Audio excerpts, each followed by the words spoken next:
논란이 되고 있는 리박스쿨 그리고 현 교육계 문제점 짚어보겠습니다. 정교조 광주지부 백성동 정책실장 자리하셨습니다. 안녕하십니까? 안녕하세요. 수면 위로 올라오기 전에 리박스쿨이라는 걸 알고 계셨습니까? 이번에 이 용어를 처음 들었습니다.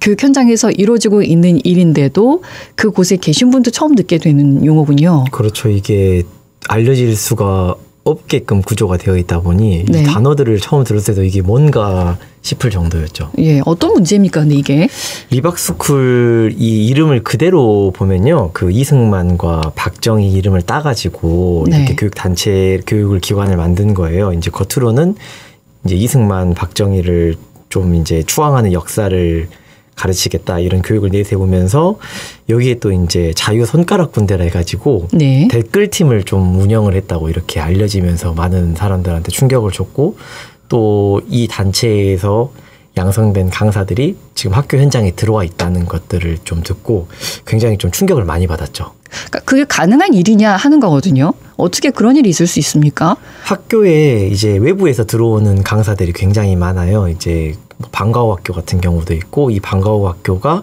확장된 형태가 이제 늘봄 학교거든요. 이제 공교육 선생님들께서 다 이제 그 정규 수업 시간 이외에 학교에서 이제 아이들을 돌봐주는 이런 형태로 준비를 하다 보니까 거기에 이제 필요한 강사들을 외부에서 기관을 통해서 고용을 한다거나 아니면 개인으로 이렇게 학교에서 따로 또 뽑아가지고 또 이렇게 수업을 맡긴다거나 이런 식으로 운영이 되고 있거든요. 그러니까 늘봄학교는 방과후 수업의 연장선상 뭐 비슷한 계열인 겁니까? 그렇죠. 초등학교에서 있는 겁니까? 네, 초등학교 1, 2학년 대상으로 이제 늘 돌봐준다는 이런 느낌으로 아침 돌봄을 하기도 하고 저녁 돌봄을 하기도 하고, 이게 작년부터 이제 확대가 돼가지고 점점 교육부에서 확대하는 정책으로 나가고 있었습니다. 돌봄 학교는 또 차이가 있습니까?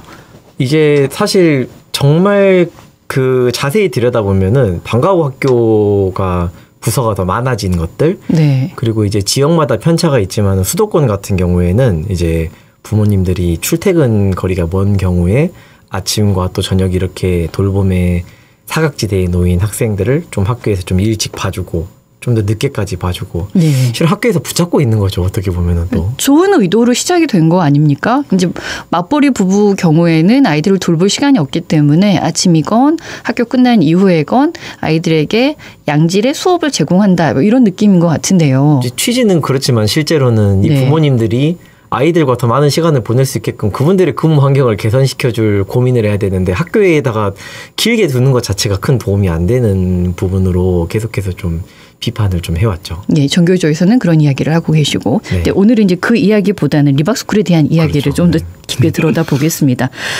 말씀을 하셨지만 이제 리박스쿨의 강사들이 일선 학교의 늘봄 학교에서 아이들을 가르쳤다고 말씀을 하셨거든요. 어느 학교에서 가르친 겁니까? 일단 우리 광주 전남에도 들어온 겁니까?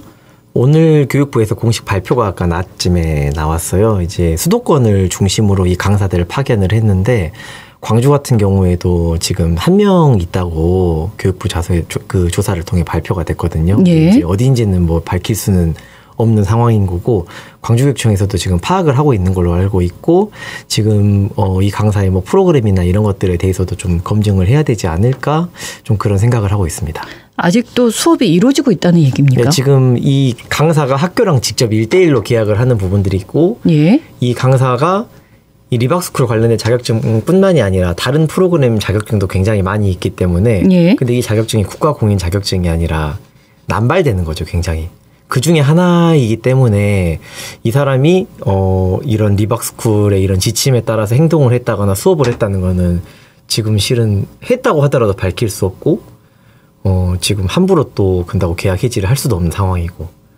문제점이 발견이 됐음에도 해지를 할 수가 없는 상황이라는 것도 무슨 말씀이실까요? 이제 이분께서 관련된 수업을 했다는 그런 증거나 이런 것들에 대해서 또 조사가 아직 이루어지지 않은 상황이잖아요. 그리고 또 역사 수업이 아니라 뭐 다른 수업을 했을 수도 있고, 그래서 사유가 없으면 해지를 못하는 거죠. 지금 상황에서. 아이들은 무방비로 노출된 상태군요. 지금 무방비라고 봐야 돼요. 뭘 가르치는지를 모르니까요. 이 선생님께서.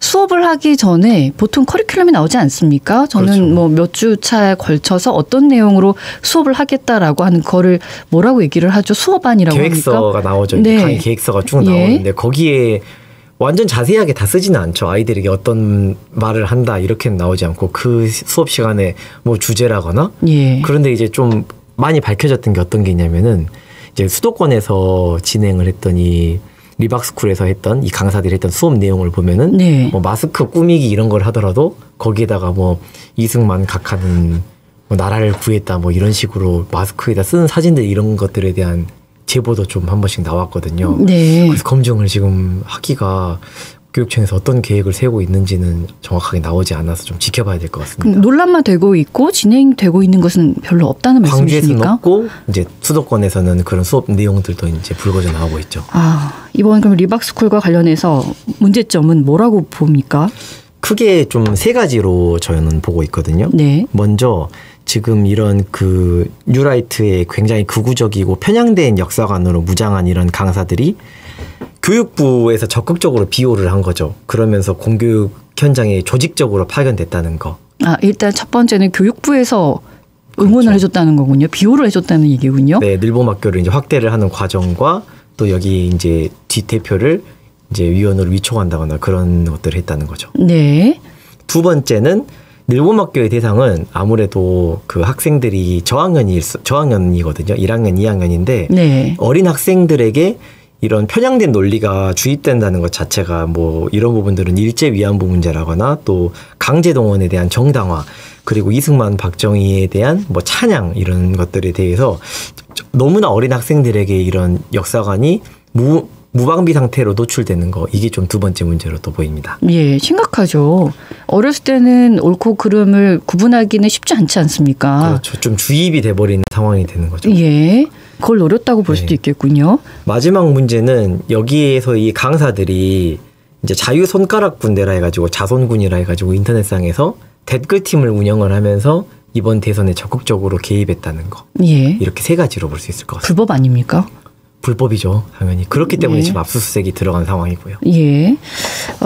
강사 수급이 진행이 됐는데 전국적으로 자격 검증이 허술해졌다는 얘기도 나오고 있습니다. 원래 힘듭니까? 검증하는 것이.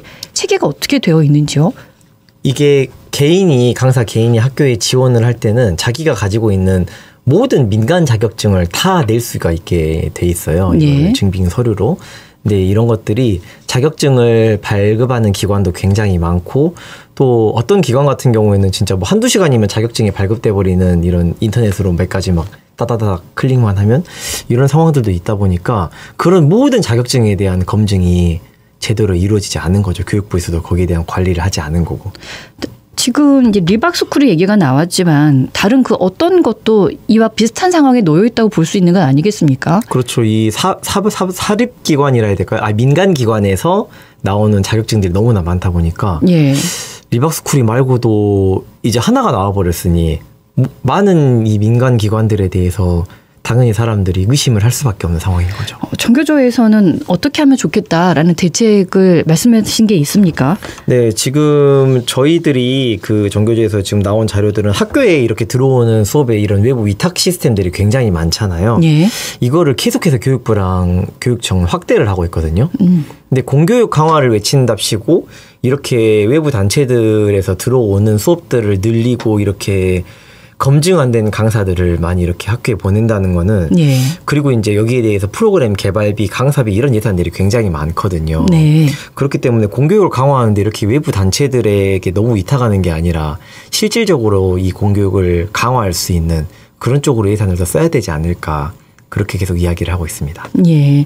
원초적인 시스템이 지금 무너져 있는 상황인 것 같군요. 그래서 단순히 딱 리박스쿨 같은 특정 단체의 일탈로 보기에는 학교에 지금 현재 들어와 있는 외부 기관들에 대한 검증 이런 것들이 잘 이루어지지 않다는 근본적인 문제가 지금 있습니다. 예, 일단 드러난 것은 이거 하나이지만 이것도 심각한 문제이지만 그 외에 또 어떤 것들이 존재하는지 알 수가 없고 그렇죠. 예. 그런 걸 쉽게 검증할 수 있는 것도 아니고요. 예, 상황에서. 시스템이 돼 있는 것도 아니고 일단은 리박스쿨 손효숙 대표가 교육부 정책자문위원으로 활동한 경위도 논란인데요.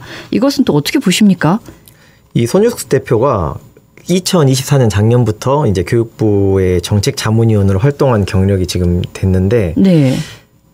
이주호 장관이 이걸 알고도 위촉을 했다고 이렇게 알려져 있거든요. 물론 자문위원들이 굉장히 많지만 단순 자문이지만 자문이라는 게 단순하게 위촉할 수 있는 게 아니잖아요. 그럼요. 이런 교육 전문가들이 그래도 국가에서 이 국가의 교육을 다 책임지고 있는 교육부에서 한 100명 넘게 위촉을 했다지만은 굉장히 치밀한 검증이 또 필요하잖아요. 네.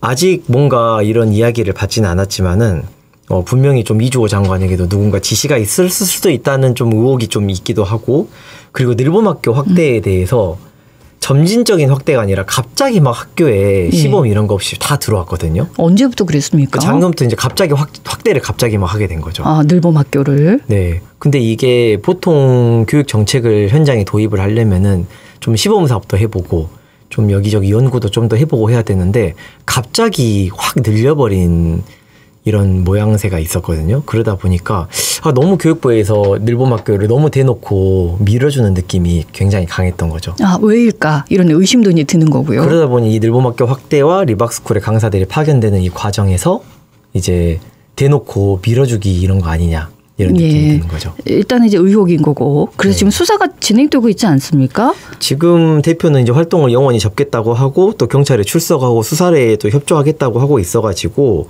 이제 경찰 포렌식도 실시하고 있는 것으로 되어 있고. 그래서 이제 아까 앞서서 말씀드렸던 교육부의 전수조사 같은 경우도 이제 오늘 발표가 됐기 때문에 여기에서 추후에 이제 교육청도 마찬가지로 함께 조금 수사에 좀 협조를 좀 해야 될 것 같고요. 좀 더 자세하게 좀 봐야 될 것 같습니다. 앞으로. 그러니까 지난 10일이었습니다. 이주호 국무총리 직무대행 부총리 겸 교육부 장관이 리박스쿨 사태와 관련해서 국회 교육위원회 긴급 현안 질의에 불참을 통보했는데요. 이거는 어떻게 보십니까?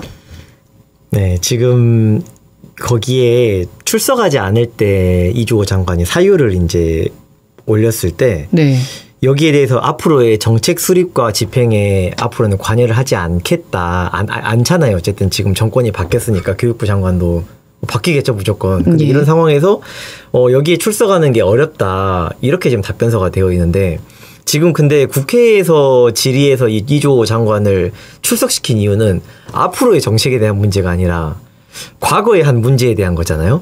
그래서 이게 좀 이 답변서도 사실 좀 약간 말이 앞뒤가 맞지 않는다. 논리 맞지 않는다. 그렇죠. 이거는 회피고 도망이죠. 강제적으로라도 저는 좀 소환을 해가지고 좀 이렇게 이야기를 해야 되지 않을까. 그 생각이 듭니다. 문제는 일으키고 책임은 지지 않는. 그렇죠. 미래에 대한 일은 자기는 장담할 수 없기 때문에. 근데 과거의 일을 청산을 해야 되는 상황인 거잖아요. 네. 그리고 리박스쿨의 손효숙 대표가 리박스쿨 관련 활동을 완전히 접겠다 이렇게 밝혔는데 이번 사태 종결로 이어질 수 있습니까? 이 정도로? 어렵죠. 저는 이런 극우 세력의 여러 가지 시도들이 되게 끊이질 않고 있잖아요. 실제로 우리가 5.18 민주화운동만 보더라도 왜곡할 때 이런 계속 왜곡하는 사람들이 계속해서 나타나잖아요. 그리고 이제 우리 이번에 뭐 탄핵 집회 때 금남로에 왔었던 뭐 극우 단체들 이런 것들을 봤을 때 굉장히 다양한 형태로 많이 나타나고 있어서 단순히 이 리박스쿨 자체를 그냥 폐쇄를 시키고 대표가 활동을 접는다고 해서 아마 또 새로운 방식으로 학교에 침투하는 방식을 또 고민하고 있겠죠. 박리스쿨이라고 해도 그래서 이런 거를 꼬리 자르기인가 이렇게 보는 시각도 있습니다. 그렇죠. 이거 당연하죠. 이게 이런 조직적인 세력이 사라질 수 없을 것 같고 분명히 저는 윤석열 대통령과 이주호 장관의 지시가 있었을 거라고 그런 생각이 들지만 이제 분명히 찾아야죠. 일단은 의혹이고. 근데 이주호 장관 같은 경우에는 지난번에 이제 5월달에 우리 광주에서 5.18 기념식 때 군대를 저격수를 배치했잖아요. 그 국립묘지에다가. 이제 그런 것들을 봤을 때 이분의 이런 역사의식이라거나 이런 것들에 대해서 굉장히 좀 의심스러운 정황이 있기 때문에 꼬리 자르기가 될 수밖에 없죠. 그냥 뭐 시각이 아니라 이건 팩트인 것 같습니다. 백성동 정교조 광주지부 정책실장이신데요. 지금은 이제 종교조에서 활동을 하고 계시지만 원래는 일산학교에서 선생님이시죠. 그래서 이런 뉴라이트 세력이 조직적으로 교육 현장에 침투를 했단 말이죠. 이거는 우리 학교 현장에 어떤 영향을 끼친다고 보십니까? 그러니까 지금 저희가 학교 현장의 선생님들이 정규 수업 시간 이외에 이런 사람들이 학교에 들어오고 있다는 거잖아요. 그러니까 네, 그 선생님도 모르시죠, 근데. 그렇죠. 누구와 누군지도 모르고 실은 저희가 이제 수업 끝나고 나서 이제 방과후 학교에는 이제 보내드리고 이렇게 안전이라거나 혹시 이제 거기서 무슨 일이 생활지도가 생겼을 때만 이제 서로 연락하는 상황이기 때문에 네. 이 부분들은 아예 별도로 운영이 되거든요. 학교 안에 건물을 쓰고 있지만은 다 개개인으로 따로따로 또 운영되고 있기 때문에 검증을 저희들이 할 수가 없는 또 상황이고요. 예, 이번 사태로 학부모들의 불신이 좀 생기지 않을까라는 우려도 좀 되는데요. 왜냐하면 늘봄학교라거나 돌봄학교가 있으면 학부모들은 학교에서 하는 거구나라고 하는 일단 신뢰감이 좀 있습니다. 그런데 이게 같은 건물만 사용하고 선생님도 그렇죠. 다르고 운영의 주체는 아예 다르죠. 학교에서 네. 검증도 제대로 이루어지지 않는다고 하고 굉장히 쉽지 않은 간단치만은 않은 문제로 보이는데요. 이번 논란을 계기로 해서 민간 교육단체 공교육 개입 기준 어떻게 정비해야 됩니까?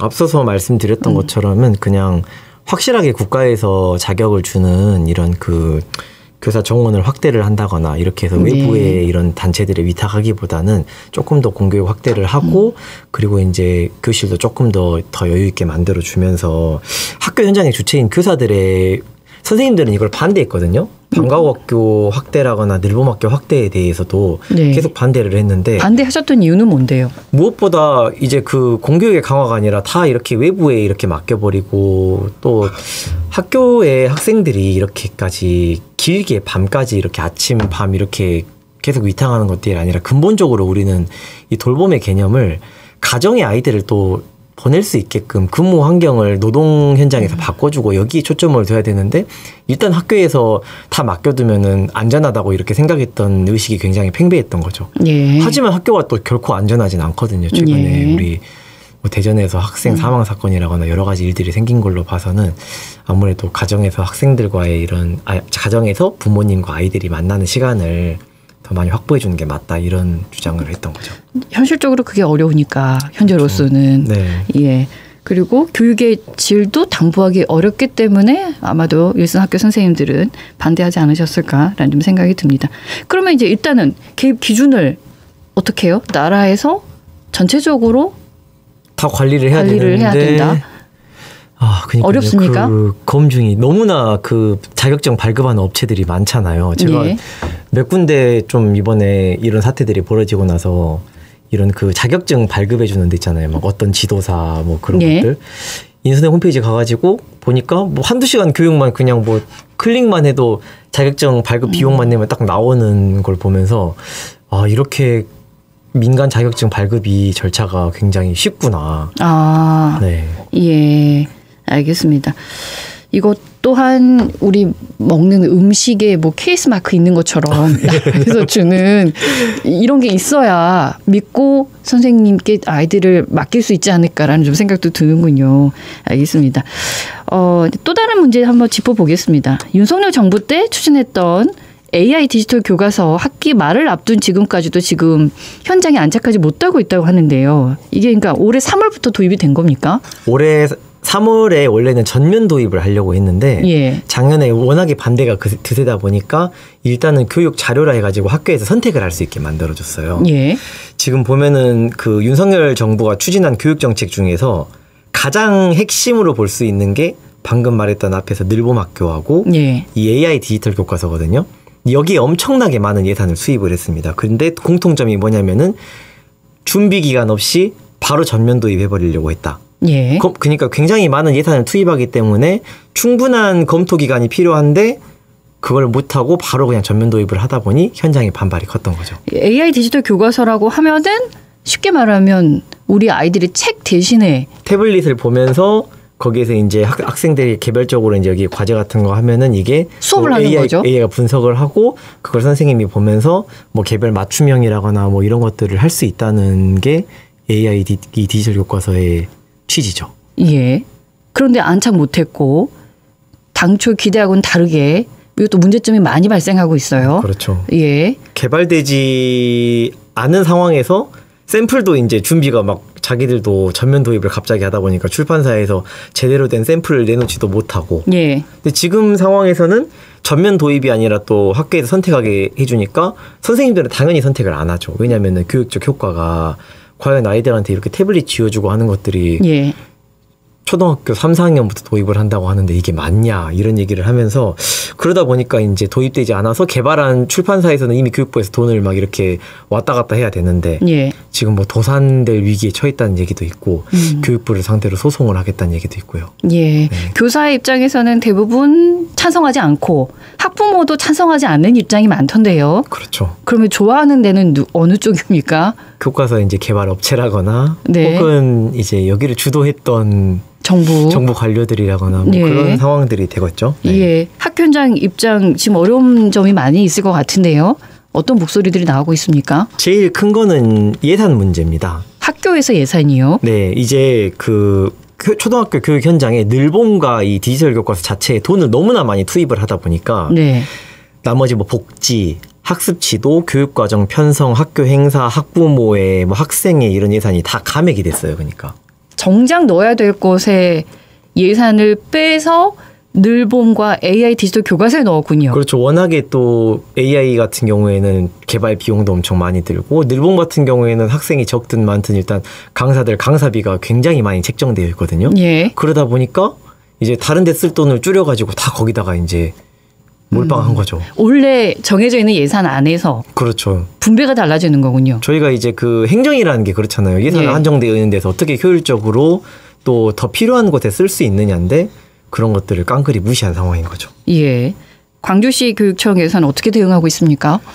지금 대응이라기보다는 그동안에 이제 그 이주호 장관 때 정책을 했을 때 또 전면 도입을 굉장히 또 앞장서서 같이 했죠. 그 증거로 이제 교육부에서 발표하는 뭐 교육감 직무라거나 기관 평가에 대해서 항상 최우수 등급을 맞았던 거죠. 교육부에서 이렇게 하자고 했을 때. 네, 그 부분을 굉장히 많이 어필하기도 하셨고 작년 국정감사 때도 이제 교육감님이 얘기를 하셨죠. 최선을 다해서 AI 디지털 교과서가 현장에 정착할 수 있도록 최선을 다하겠다고 이제 국정감사장에서 그렇게 답변도 하셨고요. 예. 그걸 또 지키기 위해서 학교에 지금 스마트 기기 보급된 게 지금 1,000억 원 가까이 되거든요. 아.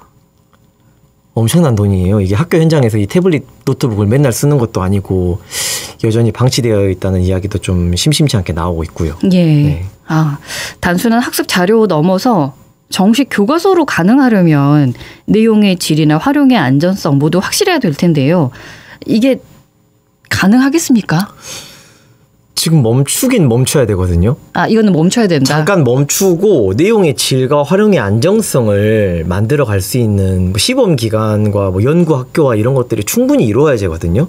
예. 그리고 사회적인 합의도 정식적으로 좀 이루어져야 되고 이게 어떤 이유로 이렇게 막 일방적으로 추진됐는지는 모르겠는데 지금 이거를 개선한다기보단 지금 좀 다시 잠깐 스톱을 하고 좀 안정성을 찾기 위해서 왜냐하면 우리가 AI 시대니까 이거를 마냥 거부할 수는 없단 말이죠. 예. 그럼 이게 학교 현장에서 어느 정도 아이들이 어떻게 써야 되느냐 그다음에 여기에 대해서 디지털 윤리라거나 이런 것들을 갖출 수 있게 충분히 숙고한 다음에 우리가 방향을 가져가야 되지 않을까 예. 그런 생각들이 듭니다. 디지털과 관련한 윤리의식 뭐 전혀 아직 마련되지 않았거든요. 그쵸. 규율이라든가 예, 이런 것도 되지 않은 상황에서 교과서를 먼저 집어넣는 것은 너무 빠르다라는 말씀이신 것 같고 이제 새 정부가 들어서지 않았습니까?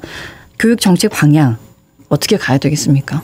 그러니까 지금 꼭 교육만이 아니라 여러 가지 분야에서 전 정부가 황폐화시킨 것들이 많잖아요. 의료 얘기 꼭 하고 싶었습니다. 네. 네. 그런 것들이 많아서 네. 근데 이제 대통령의 그 교육 공약을 봤을 때 기대 반 걱정 반인 게 사실인 것 같아요. 왜냐하면은 이미 그 전에 교육 공약으로 나왔던 이야기들도 굉장히 많고 그 공교육 강화를 외치고 교육의 국가 책임을 이야기하고 디지털 건강을 증진을 하면서 시민교육 강화 이런 공약들은 되게 기대가 크거든요. 그리고 예. 교사들이 교육 정책에 대해서 목소리를 낼 수 있게끔 교사 정치기본권에 대한 이야기도 있고 이게 전문가들의 의견들을 반영을 하지 않고 있다 보니까 지금 조금 산으로 간 교육의 느낌이 있거든요. 예. 학교 밖에서 시민으로서 이런 교육 정책에 대해서 선생님들이 아 이건 방향이 옳지 않다라고 이야기할 수 있는 그런 통로가 좀 전 정치 기본권이라는 그런 생각들이 들고요. 예. 또 2023년에 서희초에서부터 계속 불거지고 있는 교권 문제도 마찬가지예요. 작년에는 뭐 인천, 또 최근에는 제주 선생님께서 돌아가셨는데 선생님들의 죽음이 굉장히 사회적으로 큰 문제들이 되고 있거든요. 예. 그래서 학교가 선생님도 학생들도 안전한 공간이 될 수 있도록 이런 교권 향상에도 새 정부가 좀 많은 관심을 가지고 정책을 추진해줬으면 좋겠다. 예. 그런 이야기 드리고 싶습니다. 전면 점검이 필요한 시점이군요. 네. 예, 알겠습니다. 오늘 말씀 고맙습니다. 전교조 광주지부 백성동 정책실장과 함께했습니다. 언제 어디서나 내 손 안의 뉴스. 광주 MBC 뉴스 유튜브 구독으로 함께하세요.